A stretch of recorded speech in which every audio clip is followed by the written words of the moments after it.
Нью-Йорк – це не просто мегаполіс, а справжній символ американської мрії. І одна з історій її втілення, що пов'язана з Україною, вразила мене особливо. На початку ХХ століття до Америки прибуває український винахідник Володимир Дзус. Він тут розробляє невелику, але геніальну деталь – кріплення, яке стало ключовим для всієї тоді молодої американської авіації. Він це діло запатентував і заробив на цьому величезні статки. Дзус заснував власну компанію і перетворив свій винахід на системний бізнес. І у 1955 році викупив один із найрозкішніших маєтків біля Центрального парку. І передав у володіння Українському інститутові, тобто, по факту, українській громаді. І саме нашій громаді вдалося зберегти цю архітектурну перлину до наших днів у період, коли подібні маєтки у серці Мангеттена безжально зносили заради будівництва висоток. І ця історія не лише про одну будівлю чи громаду, вона ідеально ілюструє сутність самого Нью-Йорка. Це місто завжди було магнітом для іммігрантів з усього світу, що приїжджали сюди у пошуках кращого життя і створювали Америку, яку ми знаємо. Будували ті самі знамениті висотки, відкривали свої маленькі бізнеси, а їхні нащадки потім створювали мегакорпорації. Або трохи збивалися на своєму шляху до американської мрії. Тож в Нью-Йорку споконвічно співіснують численні діаспори, в тому числі, звісно, і українська. Створюють тут неймовірні проєкти, зберігають свої традиції та культуру і, само собою, кухню.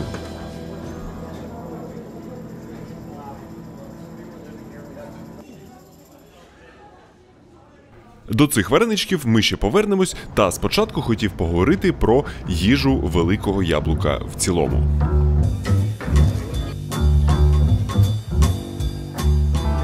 Адже ніщо так яскраво не демонструє космополітичність та історію діаспор Нью-Йорка, як його кулінарна карта.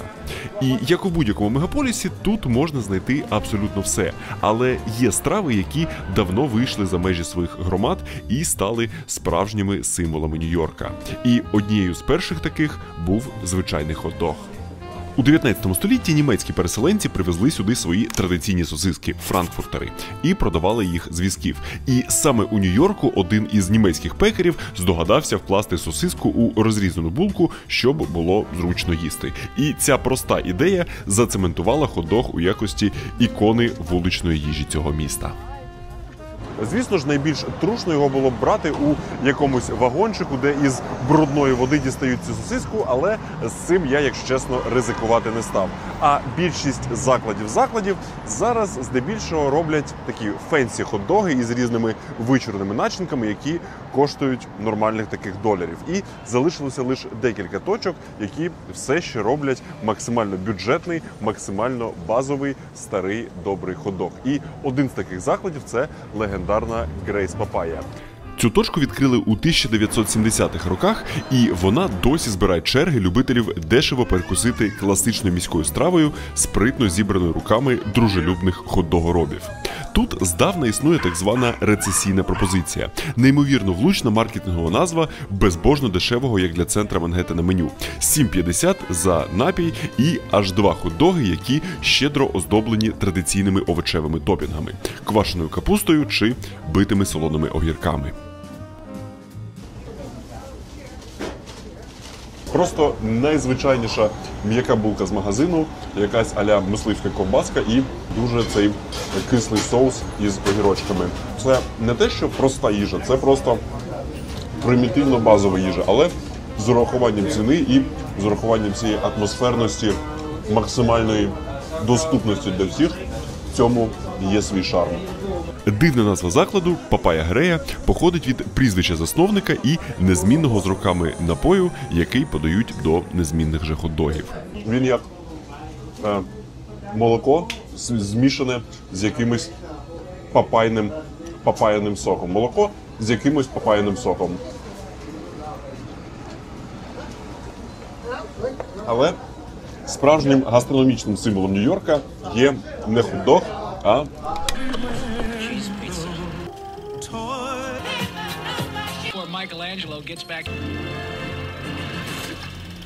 Піцу до Нью-Йорка, вочевидь, завезла італійська діаспора, яка тут є однією з найбільших та найвизначніших. І саме тут страву, яка на їхній батьківщині традиційно подавалася цілою порцією на людину, вигадали запікати у величезному розмірі і продавати шматками, які і вигідніше для робітничого класу, і зручніше поглинаються на ходу однією рукою після складання навпіл. Це саме нью-йоркський фірмовий стиль поїдання. Так от, за різними підрахунками, в Нью-Йорку від 1,5 до 2 тисяч піцерій та так званих слайс-шопів на будь-який бюджет та смак. Та найвідомішою мережею, до якої шурує, мабуть, кожен гість міста, є Joe's. Заснована неаполітанським експатом у 70-х, швидко набула народної популярності за свою якість тіста і незмінну з роками рецептуру. Справжнім попкультурним феноменом її зробила поява у «Людині-павуку» у 2004 році. Саме цю піцу доставляв Тобі Магуайр. І у закладах є цілі стіни піцевої слави зі світлинами знаменитостей, що заскакували сюди за слайсом. Голлівудські актори, репери, моделі – усі, кого можна собі уявити. Асортимент меню в них зовсім невеликий, тільки базові традиційні начинки. Я піддивився, що замовляють люди, що стояли у черзі переді мною, і взяв собі слайс так званої піци капрезе.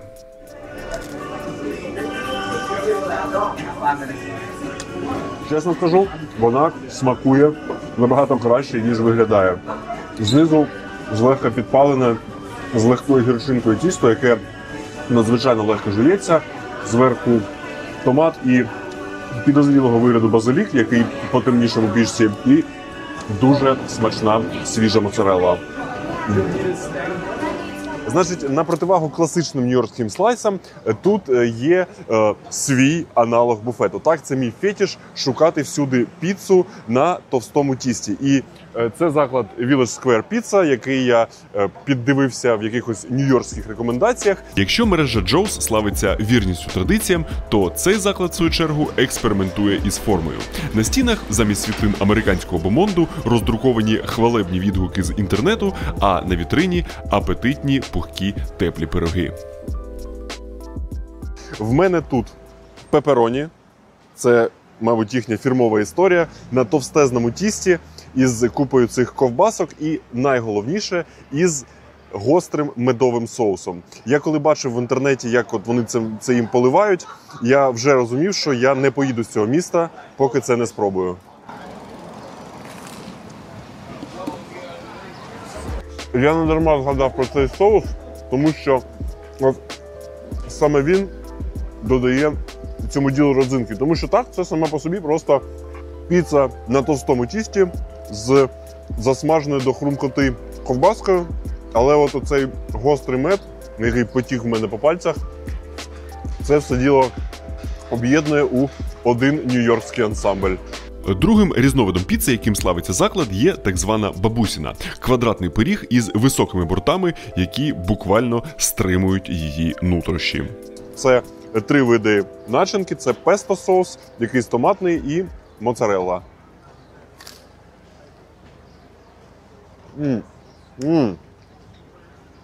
Тут тісто набагато тонкіше, і от цілий товстежний шар цих 3 соусів.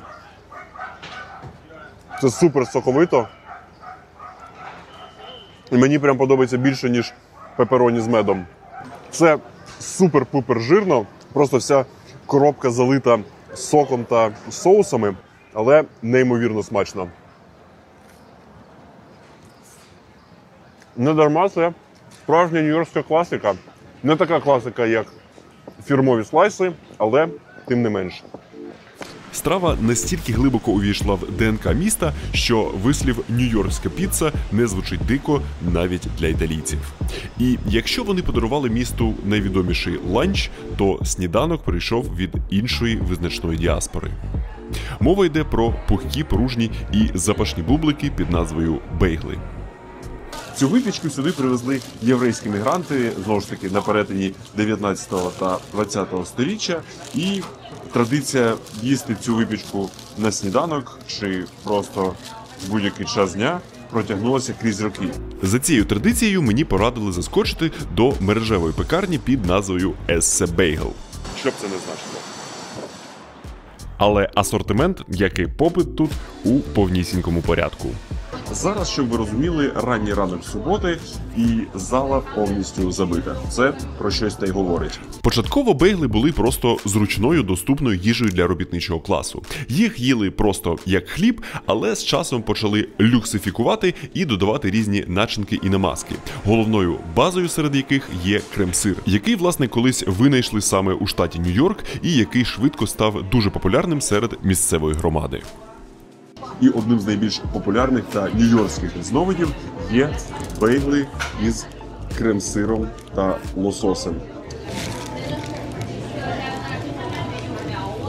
Сам бейгл має хрумку текстуру зовні і такий дуже пружній всередині. Така унікальна консистенція зумовлена тим, що тісто для бейгла перед запіканням відварюють. Причому нью-йоркці стверджують, що їхня вода має якісь особливі мінеральні властивості, що придає тісту ту саму особливу пружність. Наукових підтверджень тому, звісно, немає, але жується тісто нью-йоркського бейгла справді дуже приємно, а з такою кількістю начинки виходить просто пісня. Тут з мене 1,5 см лосося. Між лососем та овочами ще трохи придавилися каперси, і це додає цьому рибно-крем-сирно-здобному ансамблю кислинки та пікантності. І, мабуть, єдине, на що б я міг тут поскаржитись, окрім, звісно, вартості, це те, що тут настільки багато лосося, що бейгл почав розвалюватись і довелося збирати всю начинку докупи. Знаєте, цей мінус я можу прийняти. Окей, з ранковим паливом розібрались, тепер поговоримо про вечірню та нічну вуличну їжу Нью-Йорка. Зокрема, ось цей легендарний візок на перехресті 53-ї та 6-ї вулиць під назвою, що говорить сама за себе – Халяль Гайс. Його на цьому місці започаткували 3 мігранти з Єгипту, орієнтуючись на водіїв таксі, багато з яких мусульмани, що працюють у вечірні та нічні зміни, і їм потрібна була гаряча, ситна та, головне, відповідно, халяльна їжа. І вони ідеально закривали цю потребу за дуже притомною ціною. До них почали підтягуватись туристи та тусовщики з навколишніх барів. І вони щоденно, прямо посеред шумного перехрестя, у промислових масштабах насмажують куряче м'ясо, нарізають запашні овочі, викладають це поверх рису у великі тарілки і дуже оперативно отоварюють ними клієнтів. Виглядає максимально дивно і сподіваюся, що мені не доведеться шкодувати про свої рішення.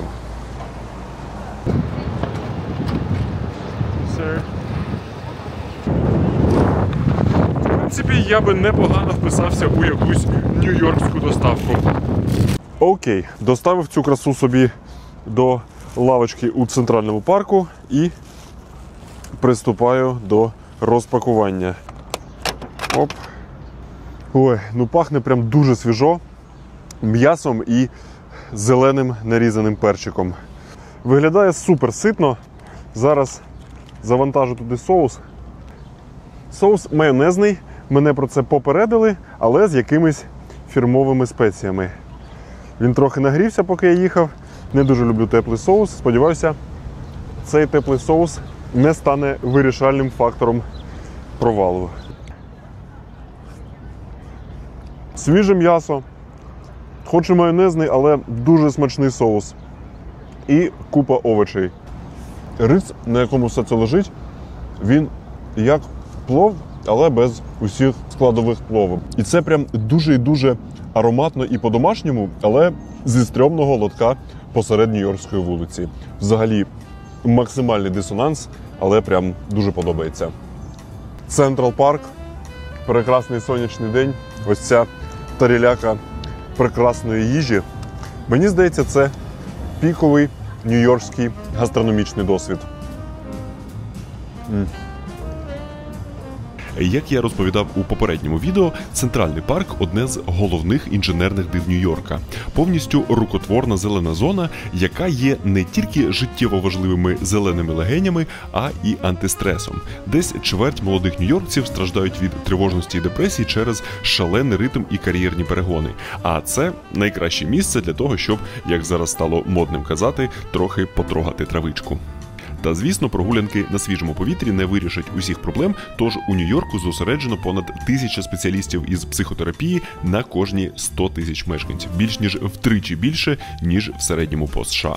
А якщо у вас є потреба проговорити якісь свої тривоги чи поплави, то для цього все ще є Mindly. Там ви спочатку проходите швидкий опитник, який можна знайти за ось цим QR-кодом, а потім обираєте одного з багатьох психотерапевтів, яких платформа порекомендує після того самого опитника. І я за останні декілька років спілкувався там із різними спеціалістами, і здебільшого вони справді мені допомагали, але, скажу чесно, не завжди стається меч, чи то через методологію, яку використовує конкретний спеціаліст, чи просто через якийсь людський фактор.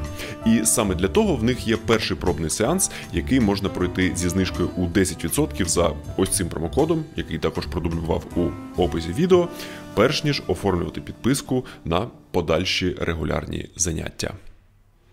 Ну а ми з вами від Центрального парку перейдемо до ще одного традиційного виду антистресу, а саме влупити щось солодке. За головним солодким нью-йоркським гастродосвідом я перемістився у самісінький його туристичний центр. Одним із найголовніших символів нью-йоркської десертної сцени є місцевий чизкейк. І однією з найвизначніших локацій, де його радили спробувати, був ресторан Junior's, що знаходиться біля Бродвею. І за чутками сюди у ранні часи після прем'єр заходили повечеряти артисти. Зараз сюди більше заходять туристи, і на вхід стоїть немаленька черга. Але прямо поруч із рестораном є пекарня, в якій можна просто взяти їхній легендарний чизкейк, рецепт якого не змінювався з 50-х, принаймні вони так пишуть. І, власне, ось я взяв цей самий чизкейк, але запакований з собою, і прям тут же буду його куштувати. Звісно ж, сам чизкейк вигадали не в Нью-Йорку і не у 1950-х. Його рецепти згадували ще в античній Греції, але базу тут змінили з традиційних європейських м'яких сирів на той самий новостворений, улюблений нью-йоркцями крем-сир. Також тут текстуру зробили набагато більш щільною, насиченою та оксамитовою. І варіацію цього чизкейка можна придбати із майже будь-якими можливими солодкими топінгами, та я для чистоти експерименту взяв шмат у, так би мовити, базовій комплектації. Пахне дуже і дуже молочно. Тобто, зазвичай від чизкейка пахне якоюсь карамеллю чи чимось ще.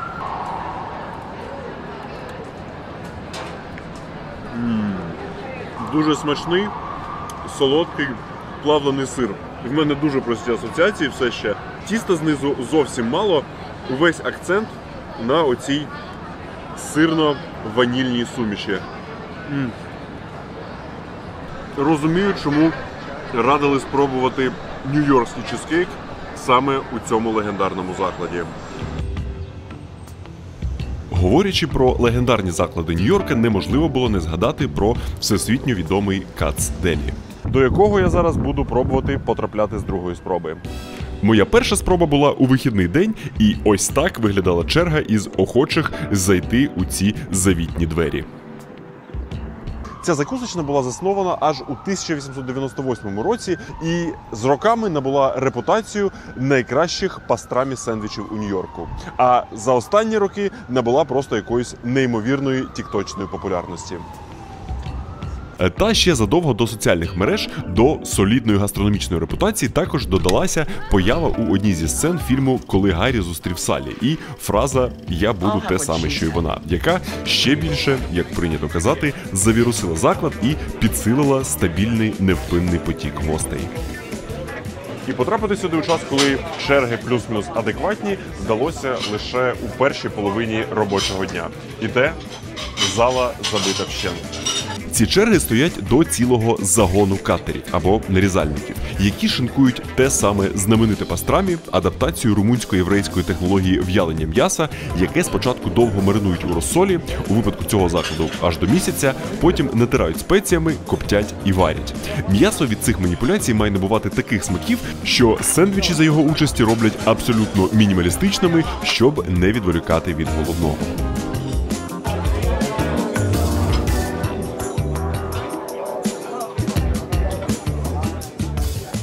Отже, ось, власне, і він. Мабуть, найвідоміший та найвіральніший сендвіч в усьому Нью-Йорку. Я, побачивши його розмір, одразу попросив мені запакувати половину з собою, тому що це виглядає як ніфіговий удар по печінці. Мені ще до нього, як ви бачили, подали трохи огірочків. Коштував увесь сендвіч повністю $29. Дороговасто, але, в принципі, це може зійти за повноцінний стейк. Ну що ж, так, він, звісно ж, одразу розвалився, коли я взяв його, але легко збирається назад. Отже, та сама мить.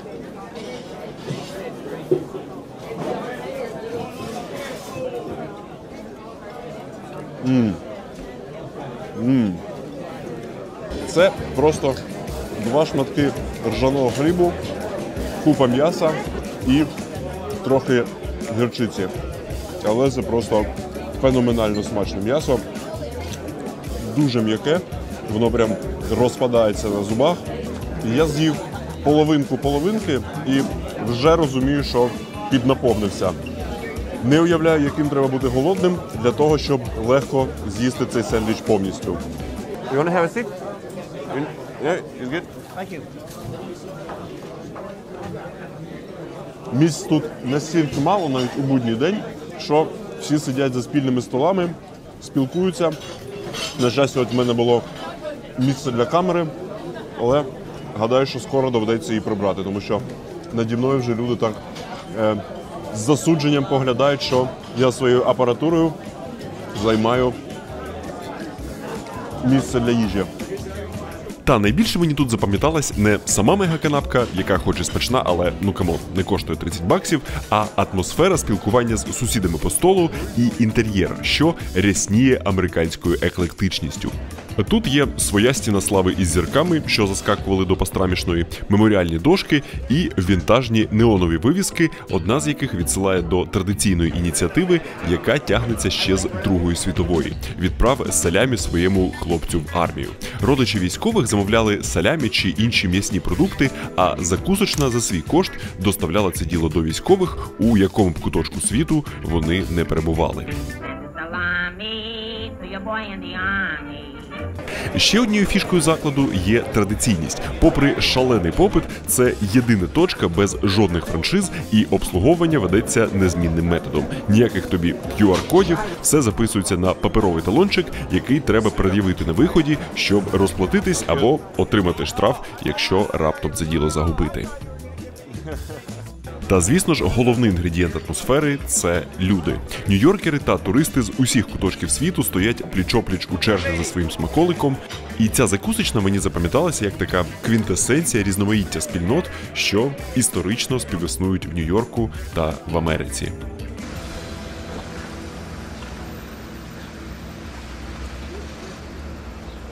І на цій ноті повертаємо фокус на спільноту нашу. У цей не надто райдужний день я прийшов до, мабуть, головного українського гастрономічно-соціального осередка в усій Америці, який, в свою чергу, має дуже райдужну назву «Веселка».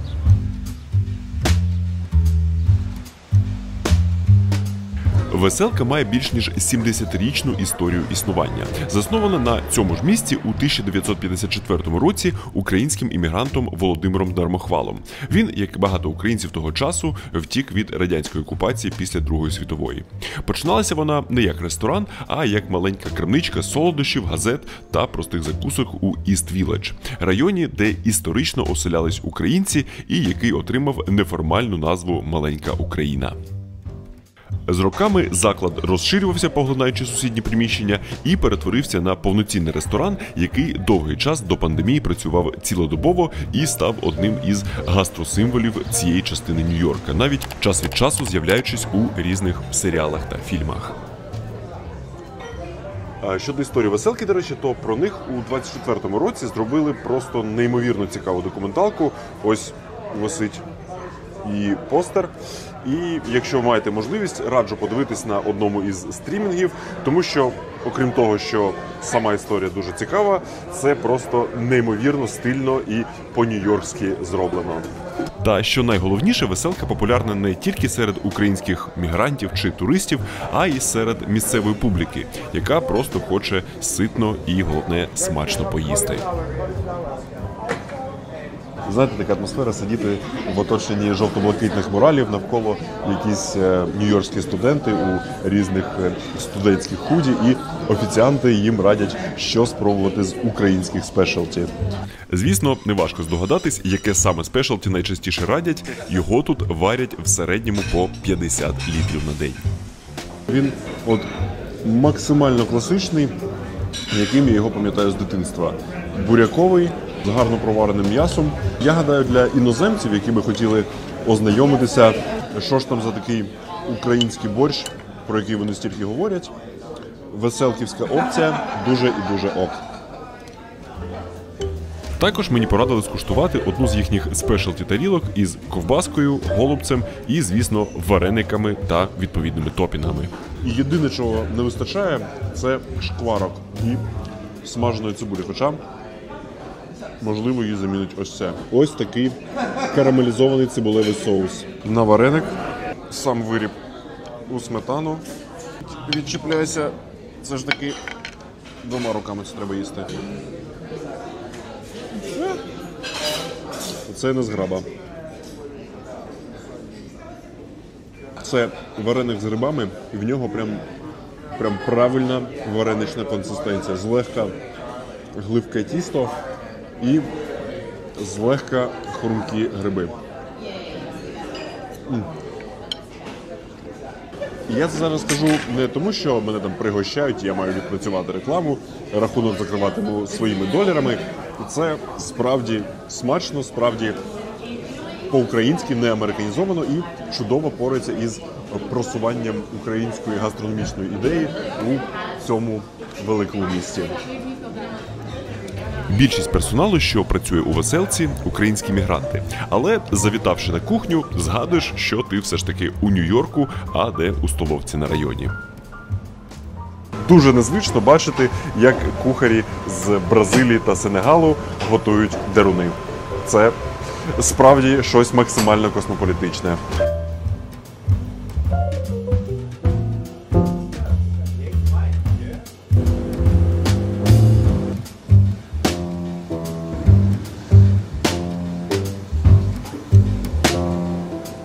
Серед веселківського кухонного метушіння іноді можна побачити постать у брендованому светрі замість уніформи.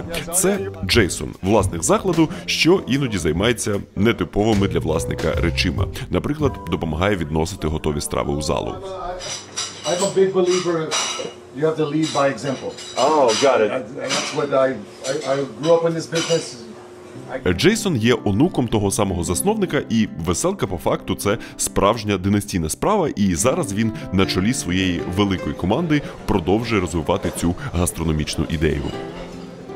I have a very loyal, dedicated staff of people that work for me, and they followed the same recipes year over year, and I'm the overseer of that.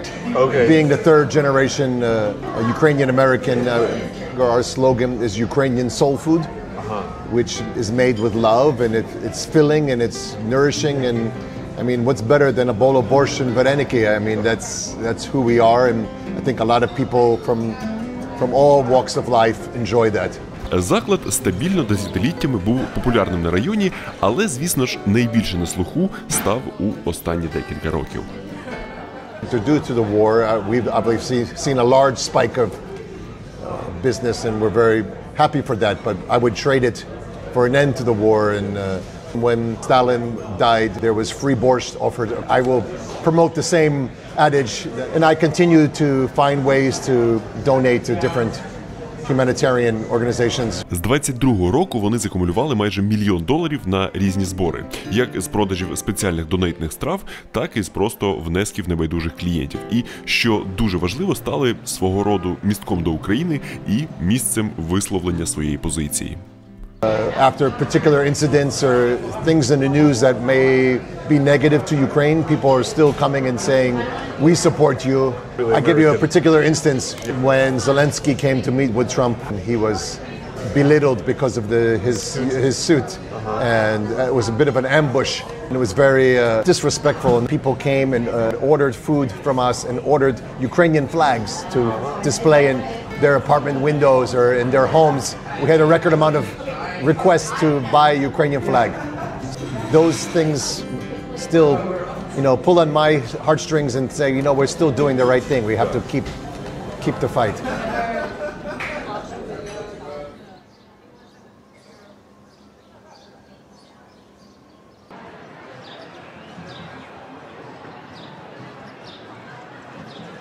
Район Іст-Вілледж, в якому, знову ж таки, знаходиться веселка, дуже яскраве і живе місце. І попри те, що в маленькій Україні живе всього пару тисяч нашої діаспори, навколо все ще чимало українських установ чи закладів. Веселка, звісно ж, не єдиний тут такий ресторан. Але все ж головна українсько-нью-йоркська перлина знаходиться не тут, а в одному з найелітніших районів міста, прямо біля Центрального парку. Мова знову про ось цей фантастичної краси маєток, на якому гордо висить табличка «Український інститут в Америці». Але це не той інститут, в якому чомусь навчають студентів. Це організація, що належить українській громаді, і його місія – сприяти вивченню, поширенню та збереженню української культури, мистецтва та спадщини в Америці.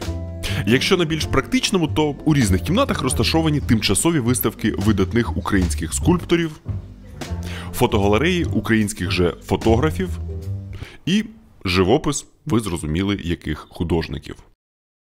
Також на його території постійно проводяться абсолютно різноманітні заходи. Зараз, наприклад, на першому поверсі інституту влаштували невеличкий поп-ап товарів українських брендів. Виглядає прям дуже стильно.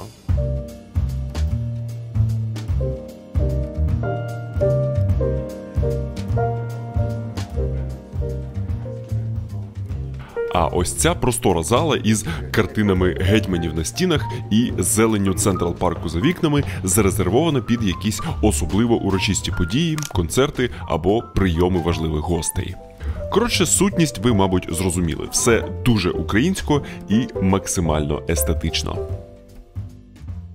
Уся ця історія з цією будівлею у володінні української громади стала можливою завдяки ось цьому пану, точніше, можна сказати, містеру, чий портрет висить гордо у окремій кімнаті. Це Уільям або Володимир Джус, українець, що колись переїхав до Канади і згодом Нью-Йорка.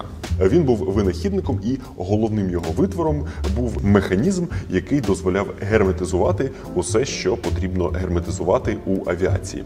У першій половині ХХ століття це було надзвичайно затребувано, тож він це діло запатентував. І буквально за декілька років невеличкий сімейний бізнес перетворився на велику компанію, що займалася розробкою та виробництвом цієї, на перший погляд, простої, але геніальної деталі. Застібки Дзуса дозволяли в чверть оберта швидко закріпити панелі між собою і бути стійкими до вібрацій. Тому використовувались не тільки у літаках, а й навіть у ракетобудівництві. І досі масово виробляються та застосовуються, а Дзус стало загальною назвою для подібних механізмів. Коротше, цей винахід тоді зробив його дуже забезпеченим паном, і останнім елементом, щоб повністю пройти квест під назвою «Американська мрія», був цей палац у 1955 році. Коли цей прекрасний маєток, яким володіли якісь дуже заможні нью-йоркці, виставили на аукціон, коли ті нью-йоркці стали вже не настільки заможніми, пан Джус викупив його і передав у володіння Українському інститутові, тобто, по факту, українській громаді. І це стало чи не ідеальним вкладенням як з точки зору збереження його спадщини, так і для всього міста. На Манхеттені залишилося не дуже багато маєтків того часу у такому чудовому стані. Адже колись видали закон, який збільшував податок для власників такої елітної нерухомості. Вони були вимушені здебільшого її попродавати і на тих місцях позводили багатоквартирні будівлі. А, власне, Український інститут – організація неприбуткова, податки її не стосувалися, тому їм вдалося тут усе це зберегти.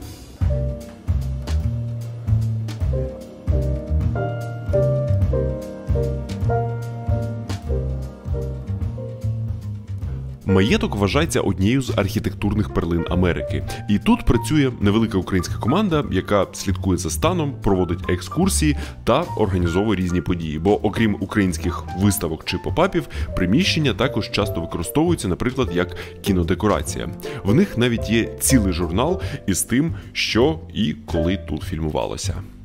Ну і звісно, це все ще капіталістична Америка, тому за наявності достатньої кількості доларів орендувати якусь кімнатку може майже будь-хто.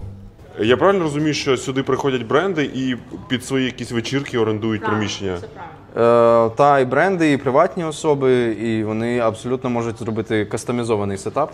Тобто от повністю якась кімната була помальована повністю в рожевий колір. І це типа не плівка, ніфіга. Це Прада, це була Прада. А, оце Прада. Прада.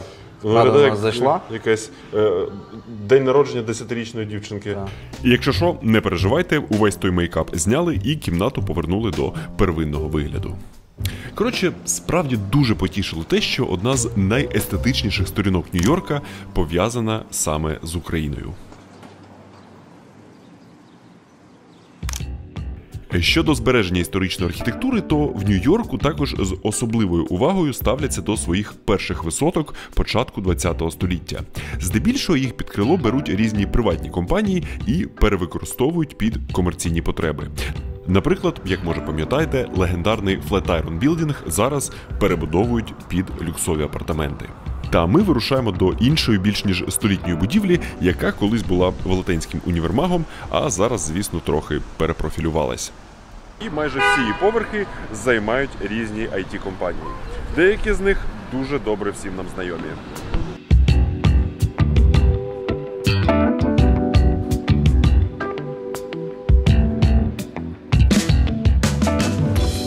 Це нью-йоркська штаб-квартира Мета і, зокрема, Інстаграм. І сюди мене провів Андрій. І ні, він не знає нічого про тіньові бани ваших аккаунтів в Інстаграмі, він працює над тим, щоб усі внутрішні системи для розробки працювали швидко і ефективно. Ну а мені з моїм айтішницьким минулим завжди дуже цікаво було блукати і роздивлятись офіси різних провідних контор і те, як в них все організовано та облаштовано. Що ж стосується української айтішечки, то зараз, попри високу конкуренцію і побоювання з боку іноземних замовників, компанії все ще продовжують наймати, і, зокрема, Mate Academy стверджують, що щомісяця влаштовують сотню своїх студентів, а за увесь час роботи влаштували 5300 студентів до різних компаній, серед яких, власне, є і Мета.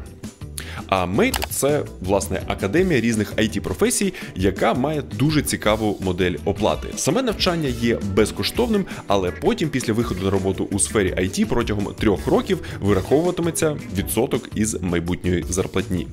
Так, це в сумі вийде дорожче, але зате виходить таке от розподілення фінансових ризиків, і вони самі зацікавлені в тому, щоб якомога краще навчити та підготовити. Кожен студент має своє портфоліо, вони на зв'язку із рекрутерами понад 700 компаній, і я в них особисто не навчався, тому що в часи моєї айтішечки такого не було, але бачив чимало гарних відгуків, що навчання базується на здобутті практичного досвіду, а викладають досвідчені IT-спеціалісти. Ну а записатись на навчання можна за ось цим QR-кодом або за посиланням у описі відео. Там треба буде пройти нескладний тест на логіку, а потім пройти інтерв'ю. Ну а ми з вами повернемось до нью-йоркського офіса Мети.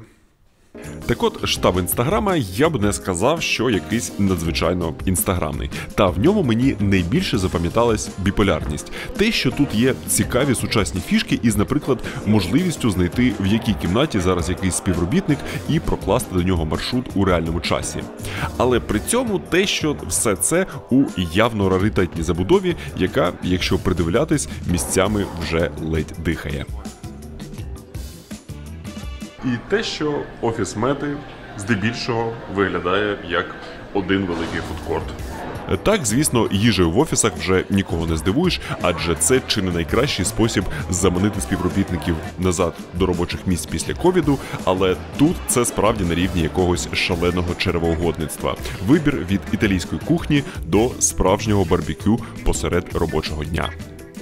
Та все ж найінстаграмніша частина інстаграмського офісу – це не їжа, а шикарна тераса на даху з краєвидом на всі знамениті висотки навколо.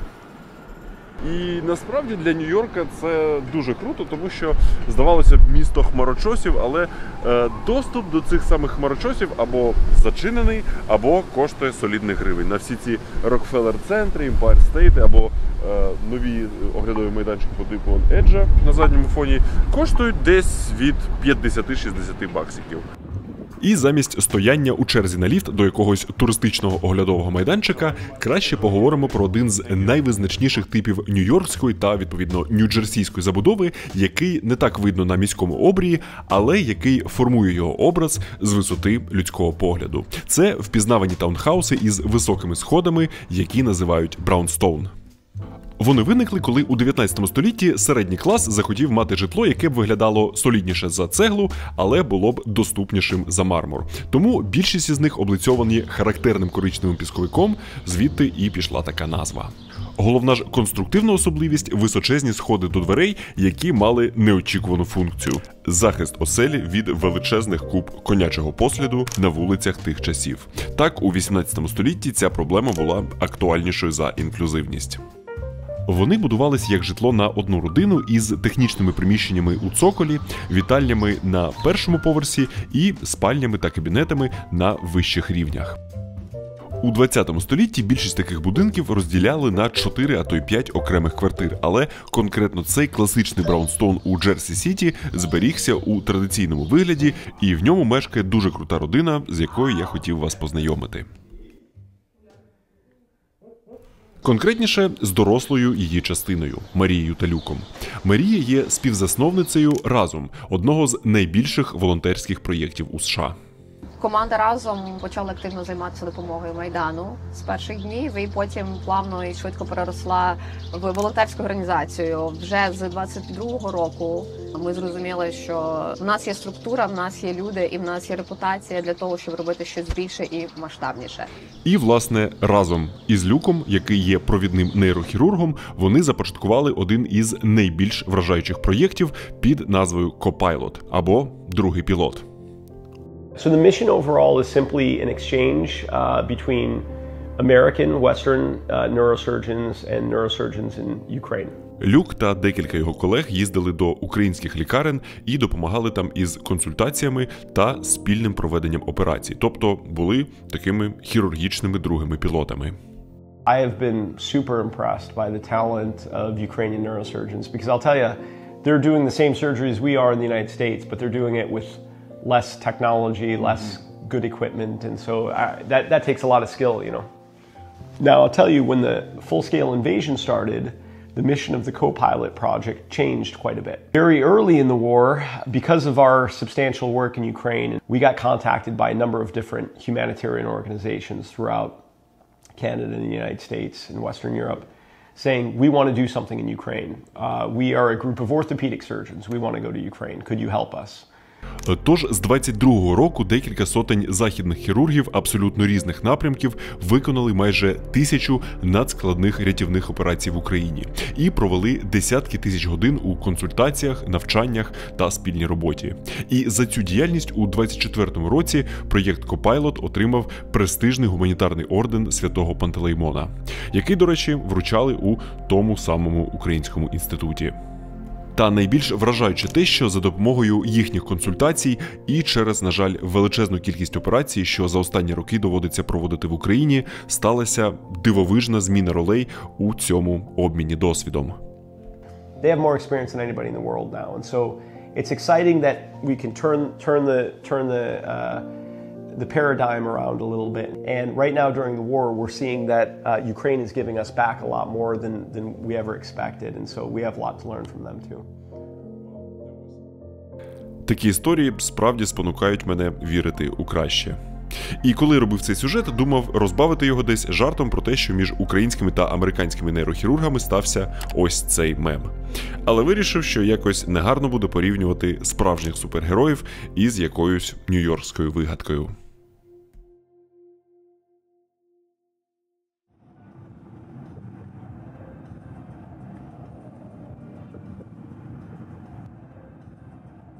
Навіть якщо подорож переважно присвячена містам та людям, намагаюся хапатись за будь-яку можливість виїхати на місцеву природу.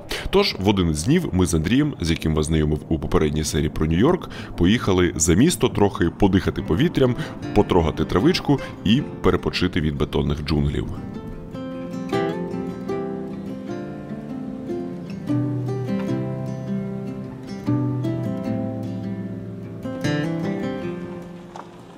І на своєму маршруті зробили першу зупинку у місці, яке ніби телепортувало нас у якийсь дитячий табір десь біля дому.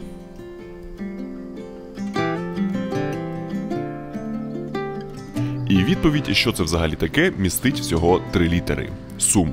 І це не значить журба, а розшифровується як спілка української молоді. Це організація, що займається гуртуванням, відповідно, української молоді у США на засадах традиційних християнських та українських цінностей. А це один з їхніх американських осередків, або, як вони називають, осель. Ми вже існуємо вже 70 років без назви, тільки то було оселя СУМ. А тепер ми дали назву Карпати. Карпати, тобто приїхали в Карпати на Нью-Йоркщині. Так. Пан Роман, який дуже гостинно викликався показати нам ці Карпати, народився в 50-х у Нью-Йорку в родині українських мігрантів. Звісно ж, в дитячому та молодому віці не був в Україні і вчив тоді українську вдома, тож його говір – це суміш галицького діалекту і англійської. А тут є наш стадіон спортовий, є повна площадка на футбол. Так от, концептуально ці Карпати – це, по суті, такий літній табір, до якого діти українських мігрантів заїжджають на декілька тижнів і займаються спортом, вивчають мову та історію, і все це на території у 50 гектарів, яку в середині ХХ століття за суму близько $200 тисяч викупили у приватну власність організації. А хто це купив? Це просто громада скинулася грішми тоді? Так, вони створили комітет, шукали землю і знайшли тут. І звернулися до людей, щоб давати гроші, щоб купити. Як то було на добру ціль, на українську, то радо давали. І заради справедливості, якби зараз би відкрили збірчик на придбання території під табір, закрити його було б трохи проблематичніше через зміну цін на землю з тих часів.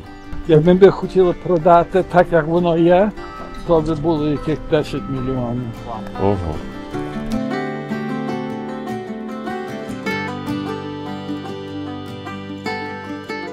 Можна сказати, серцем цієї коштовної території є меморіальна зона із скульптурами діячів, які були збудовані у 60-х і викликали бурхливу реакцію у головного політичного та військового опонента за океаном. Пропаганда йшла в Радянському Союзі, що ми тут маємо військові вишколи, але то не було правда, то було тільки українські вишколи. Хто б в Америці дозволив якийсь військовий виш? Але є такі, що ті групи, ті ультраправі, які мають свої школи, свої виховання. Але з того ми є дуже горді з того. І це місце запам'яталось мені як символ того, що історія повторюється і українці впродовж років через війни та репресії вимушені шукати кращого життя та щось створювати на чужих землях замість того, щоб робити це вдома. Ну а існування цього табору тут у такому вигляді здивувало не менше за веселку чи той самий інститут. Такий невеличкий український філіал посеред провінційної Нью-Йоркщини. Ще й називається Карпати. Ну і, власне, треба подивитися на місцеві Карпати. Це і було першочерговою метою виїзду з міста.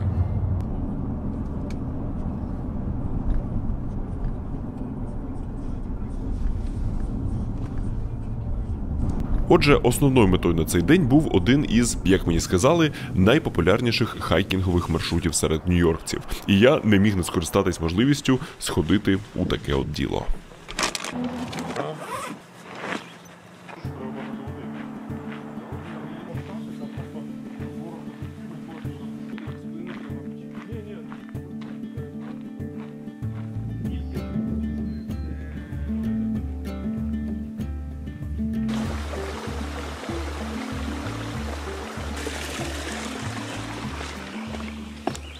За атмосферою, за запахами це дуже нагадує лікійську стежку турецьку. Дуже сильно пахне хвоєю, під ногами камінці та голочки. І прям так свіжо, але поки що не те, щоб супермальовничо. Цей маршрут носить доволі дивну назву «Ніс Гертруди», і більшість часу на ньому просто йдеш через кам'янисту стежку у лісі, яка іноді ускладнюється появою на шляху табличок про наявність тут ядовитих гримучих змій та невеличких природних перепон. Можна отак от іти і оба, тріщина. 127 годин. Да, ну його нафіг. Другу руку я відгризати не буду.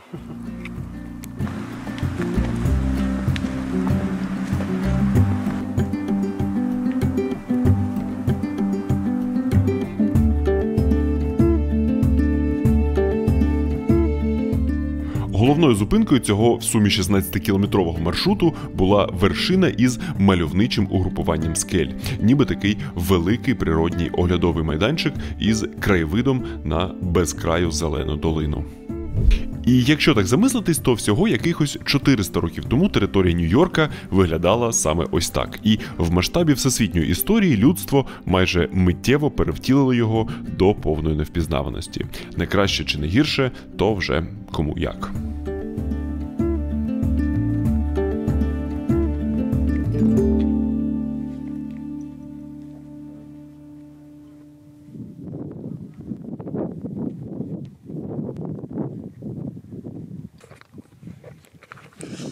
Так, це той самий мем, який мені неодноразово траплявся в інстаграмах, коли ти знімаєш такі пафосні хайкінгові кадри і потім, як обістраний, бежиш забирати камеру. Це саме ті кадри. І, чесно кажучи, більшість шляху я не дуже розумів, чому саме цей, об'єктивно, не найвидовищніший маршрут мені радили місцеві. Але, мені здається, саме у контексті нью-йоркців це місце дуже класно працює своєю контрастністю, тому що воно невисоке, а Нью-Йорк сам по собі доволі високий, воно дуже свіже і, принаймні от в цей будній день, дуже і дуже безлюдне. І це прям чудовий варіант, щоб всього за 2 годинки, а за нью-йоркськими мірками це всього 2 годинки, ті ж 2 години можна стояти у заторі на Мангеттені, виїхати зі своїх скляно-бетонних джунглів, трохи розпоплавитись і до них повернутись. Власне, магія монтажу. Повертаємось до скляно-бетонних джунглів Нью-Йоркщини.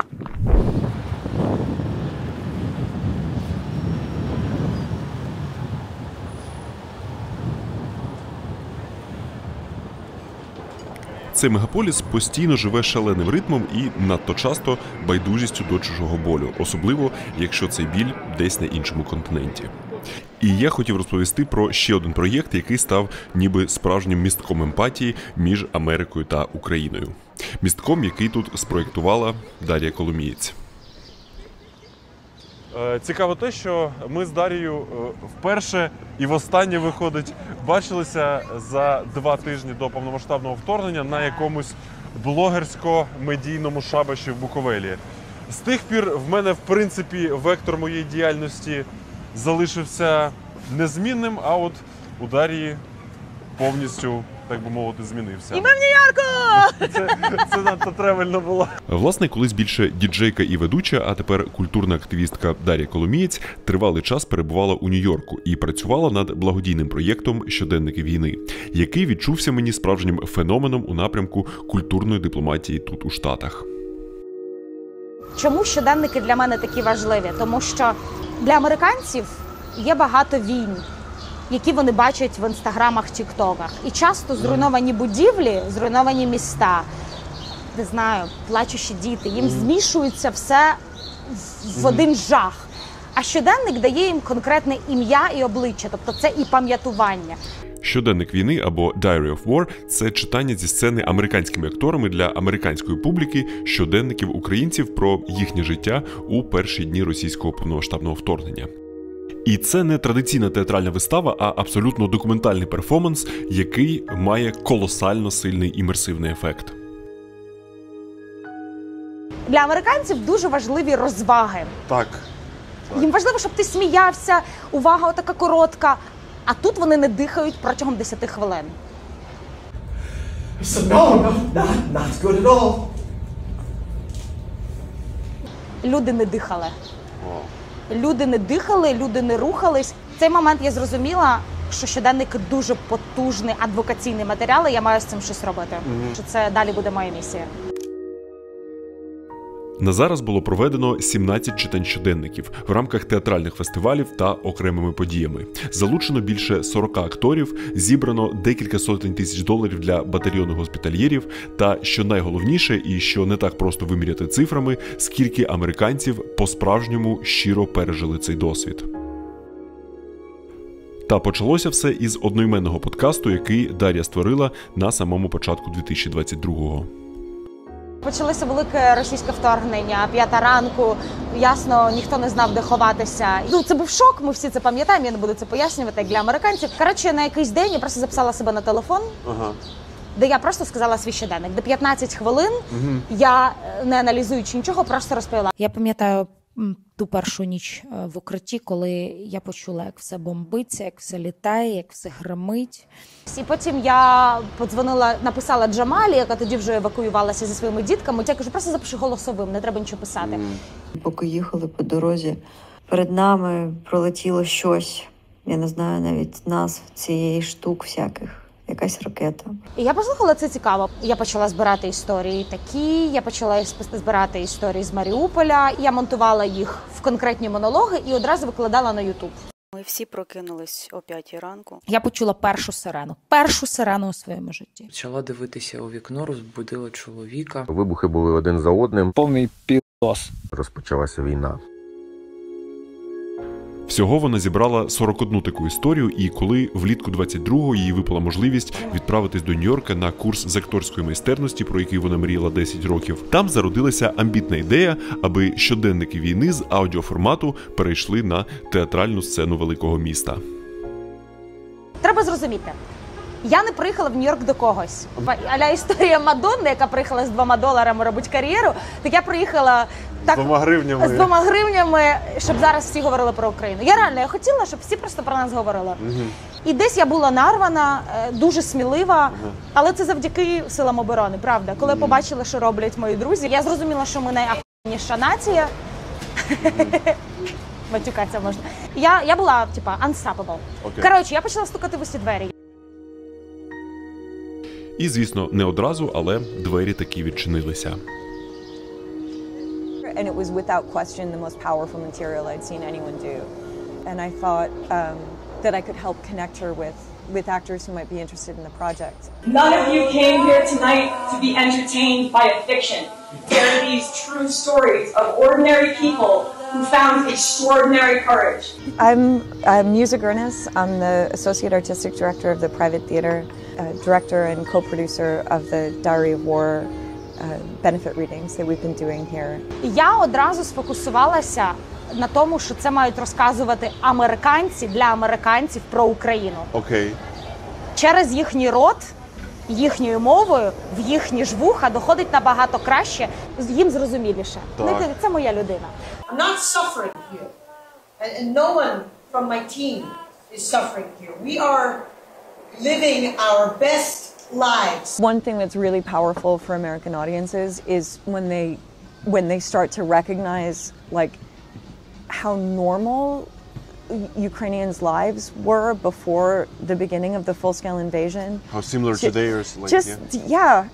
And that, I think that's one of the strengths of the diaries. Like, я зрозуміла, що їх торкаються абсолютно прості речі. Це типу, що я візьму зараз?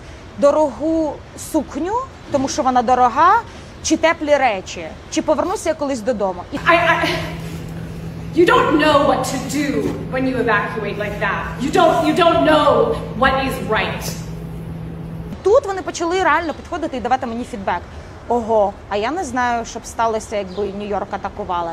And I think it makes people ask, what would you fight for in the way that we see Ukrainians fighting? Who would you defend like this? You know, do you love your city this much? Вони почали задавати ті питання, які насправді багато з нас хто і собі не задавав. Тому що, як я кажу, war is a physical experience.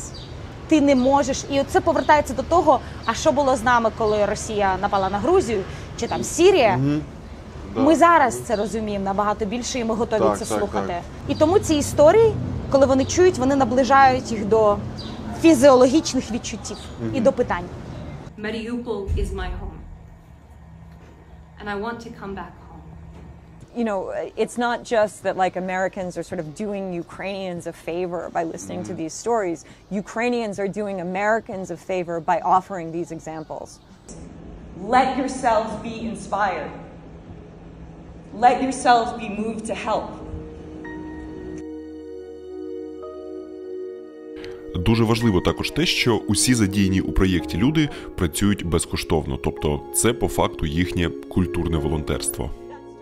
Я зрозуміла, що кожен раз я хочу брати нових акторів і акторок. Це набагато важче, тому що мені кожен раз треба їм все заново донести. Контекст перепояснювати, Що таке Маріуполь, як читається Авдіївка, що Бахмута більше немає.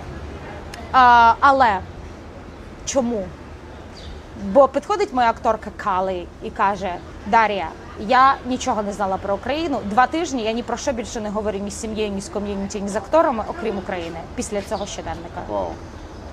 І з урахуванням нового акторського складу кожне читання щоденника – це величезний обсяг підготовчих робіт як для акторів, так і для Дар'ї з М'юзою. Перше, з чого ми починаємо, це ми проходимося по всім іменам, прізвищам, назвам міст. Тобто вони там перші такі Київ, я така Київ, далі такі Івано-Франківськ, я така Івано-Франківськ. І вони бачать, що це дуже відповідально важливо. Kulikovo village. It was the beginning of April when Chernihiv was still occupied. Далі я їм відправляю купу важливих лінків, що їм треба подивитися. Там завжди 20 днів в Маріуполі, так як він тут відкритий для безкоштовного перегляду. Я їм всім кажу це бачити. Далі вони підписуються на інстаграми всіх людей, чиї щоденники вони читають. Вони з ними знаходять якийсь контакт. А навіщо це і що це дає і навіщо це перше питання? Я хочу, аби вони бачили конкретні обличчя за цими історіями. У мене є конкретний приклад. Ірина Цибух, ми готували читання на 2 червня минулого року. І я Ірі написала, кажу: Іра, тут буде така класна американська акторка тебе читати. А вона мені написала: ой, а можеш мене з нею познайомити? Я кажу: звичайно. Каролайн, акторка, я їй відіслала інстаграм Іри. Вони обидві підписалися, і в них навіть була якась комунікація, переписка одна з одною. Ірина Цибух – журналістка, громадська діячка, бойова медикиня добровольчого батальйону «Госпітальєри». Геройка України посмертно. 29 травня Росія вбила Іру на Харківському напрямку. І для акторки Каролайн, як і для всього касту, ця клята російська війна в Україні вперше стала такою реальною. Гине людина, яку вони читають. Привіт. Мене звати Іра, але в місті, де я зараз перебуваю, мене зазвичай називають ЧК. I'm near Avdiivka in the Donetsk region. I work as a combat medic for the Marines with the Hospitaliers.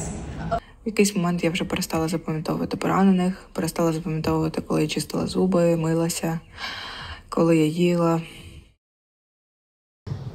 She had recorded a message for us that we shared with the audience. This war, it's something the most unfair that we have on our lives. And we also want to come back to our typical routine with no war and etc.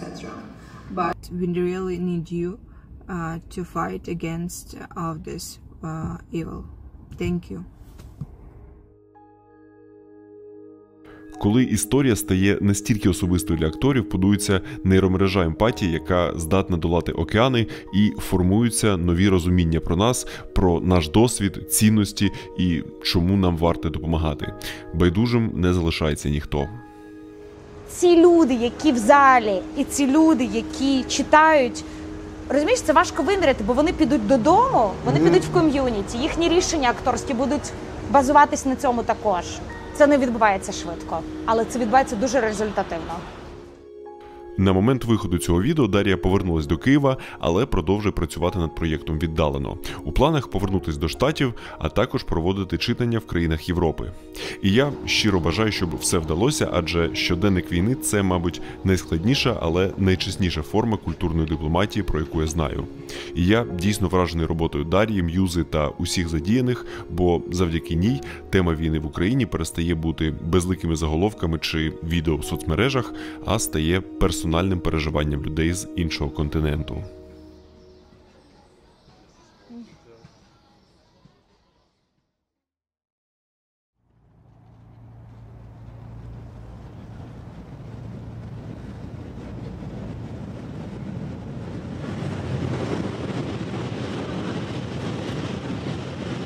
З величних скляно-бетонних джунглів острова Манхеттен ми через знаменитий місток переїжджаємо до Брукліна.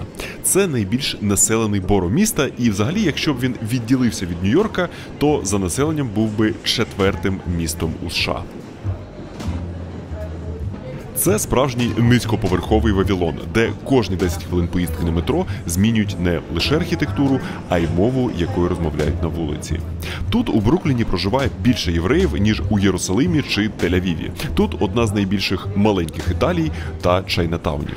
Та все ж, як ви вже зрозуміли, це відео має певний ухил в український бік, тож ми прямуємо на південь Брукліна, до району, де живе одна з найбільших українських діаспор у США, і до якого в мене було певне негативне упередження, що частково підтвердилось.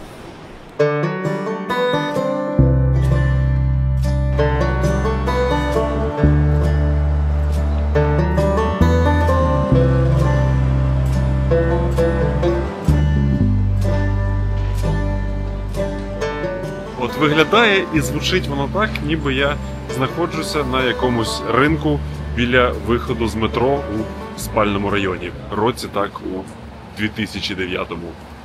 Отже, це знаменитий Брайтон-Біч, який також відомий під назвою Маленька Одеса. Але задовго до появи вивісок кирилицею це місце мало зовсім іншу долю. Свою історію він почав у 1870-х як розкішний прибережний курорт для найбагатших нью-йоркців, названий на честь знаменитого англійського Брайтона. Але з відкриттям метро він почав втрачати ексклюзивність і перетворювався на житловий район, до якого переважно переїжджали пенсіонери. Тим часом Радянський Союз тимчасово послабив міграційну політику, дозволивши виїзд тисячам радянських євреїв, значна кількість яких була з портової Одеси. Вони обрали Брайтон-Біч, бо житло на той час було доступним, а головне був океан та пляж, що нагадували про рідне Чорне море. Та справжній демографічний вибух стався на початку 90-х, після розпаду Радянського Союзу, коли кордони відкрилися і десятки тисяч людей з усіх колишніх республік ринули сюди у пошуках американської мрії. Вони швидко перетворили Брайтон на свого роду самодостатній анклав. Це стало місцем, де можна було прожити усе життя, не знаючи жодного слова англійською. Район став свого роду культурним феноменом, такою собі капсулою радянських часів на березі Атлантики.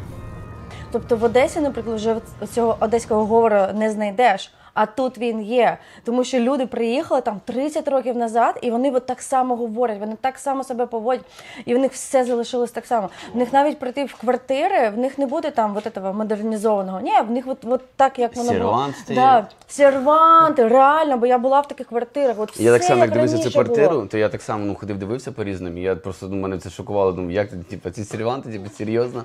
А вони, ти заходиш, таке це все є, і ти такий, окей. Це Андрій та Анна. Українська родина, що вже давно живе у Нью-Йорку. Він закінчив тут архітектурний виш і займається реконструкцією шкіл, а вона вчителька та інстаграм-крієторка. І вони завзято, можливо для когось надто завзято, займаються різними бігами, велосипедами та іншими тріатлонами. І організовують тут різні благодійні забіги.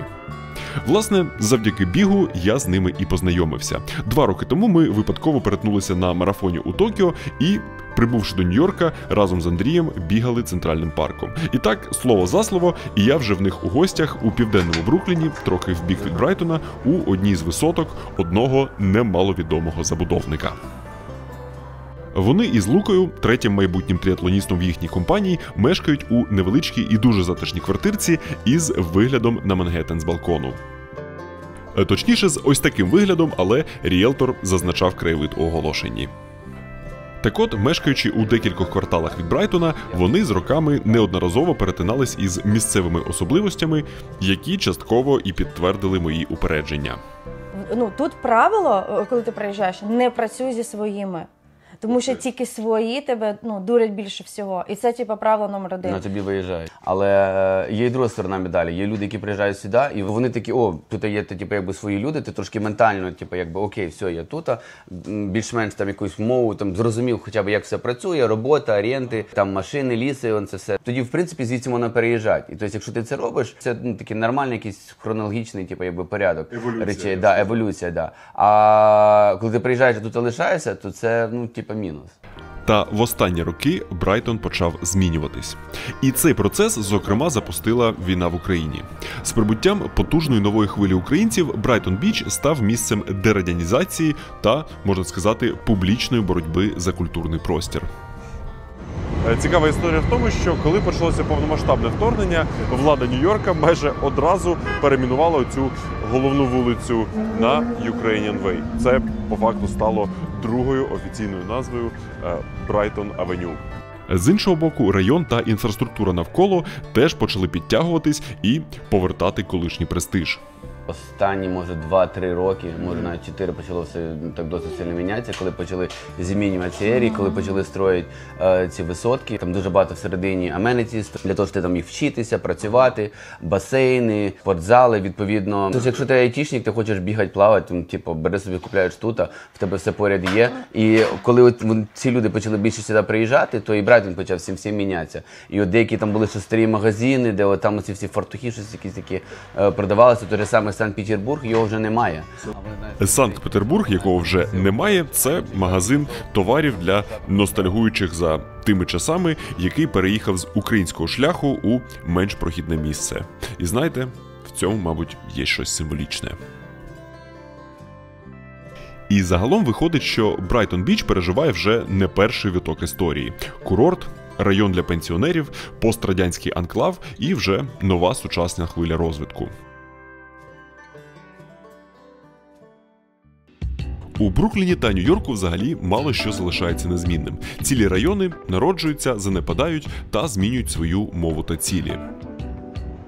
Але є локації, які незмінно виконують своє початкове призначення. І одне з таких – Коні-Айленд – оаза розваг і ностальгії неподалік від Брайтон-Біч. Він так само починався як прибережний курорт, але справжнє значення Коні-Айленд набув на початку ХХ століття. Тут народилася сама ідея американських масових розваг. Тут вперше у світі використали електрику, щоб створити казковий вечірній лунапарк, осяяний тисячами ламп. І хоча парки в Коні-Айленд змінювались, дві його легенди стоять непорушно вже більше століття. Дерев'яна гірка «Циклон» і, звичайно ж, оглядове диво «Колесо».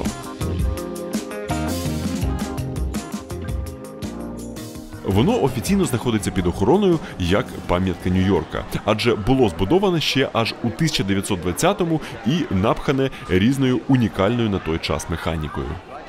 Це прям зберігає технологічно, як воно було. Це тих часів качество.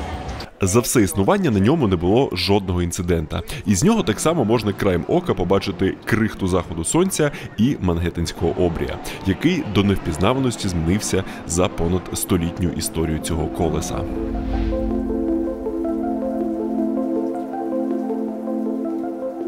Це справді незвичайне місце, яке ніби телепортує тебе у часі і просторі туди, де ти ніколи не був, але все чомусь дуже знайоме. Така атмосфера якогось вінтажного американського підліткового фільму. Щось по типу Stranger Things, реально.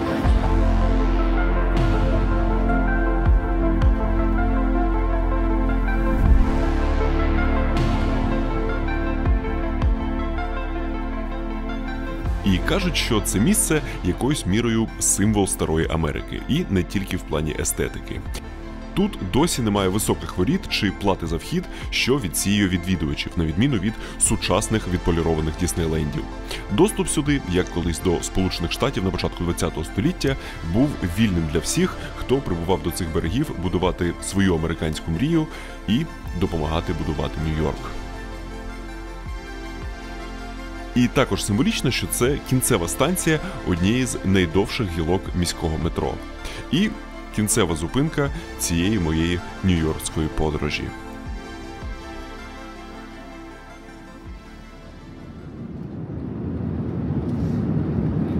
Ну а що стосується самого Нью-Йорка, то це найнасиченіше локаціями, подіями та знайомствами місце, в якому мені доводилося бувати.